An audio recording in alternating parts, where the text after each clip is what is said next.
বিএনপির ভারপ্রাপ্ত চেয়ারম্যান তারেক রহমানের নির্দেশে দেশের সাধারণ মানুষের পাশে দাঁড়াতে ৩৫ নং বকশিরহাট ওয়ার্ড যুবদলের উদ্যোগে ইফতার ও দোয়া মাহফিলের আয়োজন করা হয়েছে।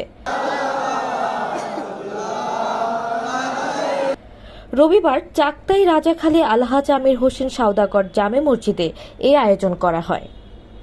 ওয়ার্ড যুবদলের সাবেক সাধারণ সম্পাদক আমিরুল ইসলাম সাজুর সভাপতিত্বে ও ওয়ার্ড যুবদলের সাবেক সহ সভাপতি দেওলার হোসেনের সঞ্চালনায় এতে প্রধান অতিথি ছিলেন মহানগর বিএনপি নেতা হাজী নুরুল আক্তার।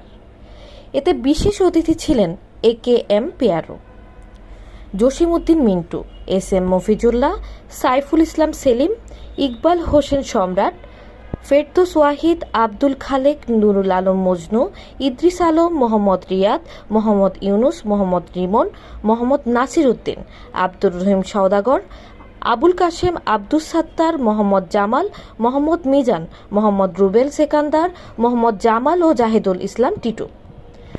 দোয়া মাহফিলে দেশনেত্রী খালেদা জিয়া ও দেশনায়ক তারেক রহমানের সুস্বাস্থ্য ও দীর্ঘায়ু কামনায় বিশেষ দোয়া ও মোনাজাত করা হয়। বক্তারা রাষ্ট্র কাঠামো মেরামতে বিএনপির ভারপ্রাপ্ত চেয়ারম্যান তারেক রহমানের ৩১ দফা বাস্তবায়নে জনমত গঠনে কাজ করার আহ্বান জানান।